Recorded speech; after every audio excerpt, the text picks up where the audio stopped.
રાજકોટ પશ્ચિમના ધારાસભ્ય ડોક્ટર દર્શિતા શાહે સ્માર્ટ મીટરને લઈને ચાલી રહેલા વિવાદ વચ્ચે પોતાના ઘરે સ્માર્ટ મીટર લગાવીને નવો દાખલો બેસાડ્યો છે. તો રાજ્યભરમાં સ્માર્ટ મીટરનો વિરોધ થઈ રહ્યો હોવા છતાં ડોક્ટર શાહે પીજીવીસીએલને સ્વૈચ્છિક રીતે અરજી કરી પોતાના નિવાસસ્થાને સ્માર્ટ મીટર લગાવવાની પહેલ કરી છે. પીજીવીસીએલના અધિકારીઓ તેમની અરજીના આધારે તેમના ઘરે પહોંચીને મીટર લગાવવાની પ્રક્રિયા પૂર્ણ કરી છે.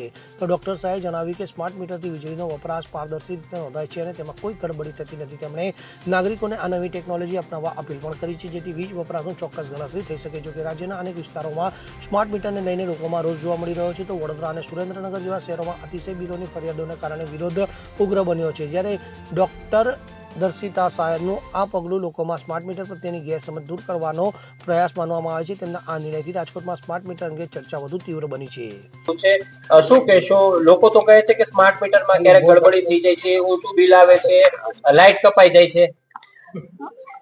આજે સામેથી મેં પીજીવીસીએલ વિભાગના અધિકારીઓને ફોન કરીને જણાવ્યું હતું કે મારે ઘરે જે મીટર છે એ જૂનું મીટર છે, તો આપની અનુકૂળતાએ આવી અને મને સ્માર્ટ મીટર નખાવવું છે, તો આપ એ રીતે સ્માર્ટ મીટર નખાવવા માટે થઈને આવજો. એટલે આ માટે થઈને પીજીવીસીએલના તમામ અધિકારીઓ આજે અહીંયા ઉપસ્થિત છે.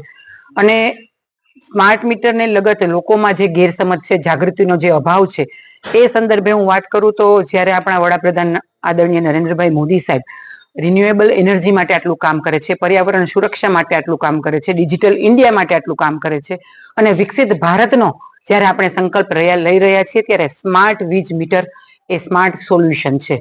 વીજ બિલની બચત આપતું સ્માર્ટ સોલ્યુશન છે, સમયની બચત કરતું સોલ્યુશન છે, શક્તિની બચત કરતું સોલ્યુશન છે. અને એના માટે થઈને દરેક લોકોનું વીજ વપરાશનું સીધું વીજ બિલ સાથેનું આ ડાયરેક્ટ કનેક્શન છે. આમાં કોઈ પણ જાતની માનવીય ભૂલ થવાનો શંકા રહેતી નથી. આના માધ્યમથી તમે કોઈ પણ જગ્યાએ હો ત્યાંથી તમે તમારા મોબાઈલ એપના માધ્યમથી તમે તમારું બિલ જોઈ શકો છો. એટલું જ નહીં, તમે ટાઈમ ટુ ટાઈમ તમારું બિલને વેરીફાઈ પણ કરી શકો છો. એટલે તમને ખ્યાલ આવે કે આ સમયે મારો વીજ વપરાશ વધારે છે, તો મારે મારો વીજ વપરાશ ઘટાડવો છે, તો હું મારા ઘરમાં કઈ રીતે ઉર્જાની બચત કરી શકું, એ તમને દરેક time real time monitoring smart વીજ મીટરના માધ્યમથી મળે છે. આ ખરેખર સાચા અર્થમાં સરકારશ્રીનું સ્માર્ટ સોલ્યુશન છે. તમે ગામડામાં હો, તમે શહેરમાં હો, કોઈ પણ જગ્યાએ તમારે મીટર રીડર આવે એની રાહ જોવાની જરૂર નથી. તમારે મીટર રીડરના માધ્યમથી તમને કોઈ ભૂલ થઈ તમારા બિલમાં, એનો આમાં કોઈ અવકાશ રહેતો નથી. બીજું, તમારે બિલ ભરવા માટે થઈને તમારે લાંબી લાંબી લાઈનમાં પીજીવીસીએલ માટે ત્યાં ઓફિસે જઈ અને ભરવા માટે તમારે લાંબી લાઈનમાં ઉભું રહેવું પડે, એવી પણ નથી. એટલે તમારી સગવડતા, તમારી સુવિધા અને તમને સાચું માર્ગદર્શન આપવા માટે થઈને આ સ્માર્ટ વીજ મીટર આંકવામાં આવ્યું છે. આવતીકાલની જનરેશન માટે થઈને, ઉર્જા બચાવવા માટે થઈને, પર્યાવરણ બચાવવા માટે થઈને આ સ્માર્ટ મીટર છે. ભવિષ્યમાં વીજ વિભાગ દ્વારા જે કાંઈ પણ અપગ્રેડેશન આવશે, સોફ્ટવેર અપગ્રેડેશન આવશે, કાંઈ પણ નવી યોજનાઓ આવશે, આ બધી જ યોજનાનું સીધું સંકલન આપ આ સ્માર્ટ વીજ મીટરના માધ્યમથી કરી શકશો. શું લેવા વિરોધ શું કામ કરી રહ્યા છે? કેમ કે જે ટાઉનશીપ મોટા ભાગની આવેલી છે ત્યાં સૌથી પહેલા નખાઈ ગયા છે, અને એ લોકો લગભગ 300-400 લોકો ભેગા થયા હતા. કદાચ આપનો વિસ્તાર રેલનગર વિસ્તાર, આપનો વિસ્તાર હોય કે ઉદયભાઈ નો હોય, ખબર નથી. પણ સરકારને આ બાબતે ધ્યાન નહીં આવી, એટલા માટે થઈને જ આજે જાગૃતિના ભાગરૂપે જ હું દરેક લોકોને આપના માધ્યમથી વિનંતી કરું છું કે આમાં કોઈ જ જાતની તકલીફ નથી. અને તમને મનમાં શંકા છે કે ભાઈ મારે આ સ્માર્ટ મીટર નાખશું તો મારું બિલ વધારે આવશે, તમે જે વીજ વપરાશ કરો છો ને એનું બિલ આવશે. વીજ ચોરી અટકાવવા માટેનું સૌથી શ્રેષ્ઠ જો કોઈ ઉપાય હોય ને તો આ સ્માર્ટ મીટર છે.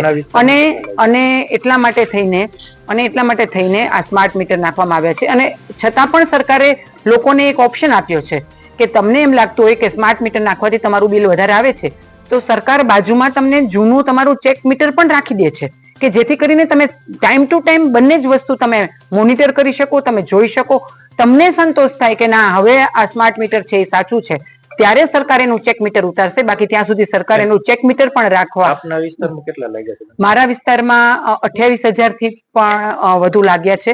સમગ્ર રાજકોટમાં 75,000 ની આસપાસ લાગ્યા છે. અને મને એ જણાવતા થોડો ખેદ છે કે અત્યાર સુધીમાં માત્ર 12% કામ થયું છે. એટલે હું સમગ્ર રાજકોટની જનતાને આપ સૌના માધ્યમથી વિનંતી કરું છું કે આપના મનમાં રહેલી આ ગેરસમજને દૂર કરીએ, સ્માર્ટ સોલ્યુશન અપનાવીએ, સમય શક્તિનો બચાવ કરીએ, પર્યાવરણને બચાવીએ અને એના માધ્યમથી ડિજિટલ ઇન્ડિયાની આ મુવમેન્ટમાં આપણે વિકસિત ભારતમાં જોડાઈએ. પહેલ કરી ખૂબ સારી વાત છે. હજી ઘણા બધા રાજકોટના ધારાસભ્યો છે, હોદ્દેદારો છે કે મંત્રીઓ છે, એમના ઘરે હજી પણ જૂના મીટરો છે. આપ એમને શું સલાહ આપવા માંગશો?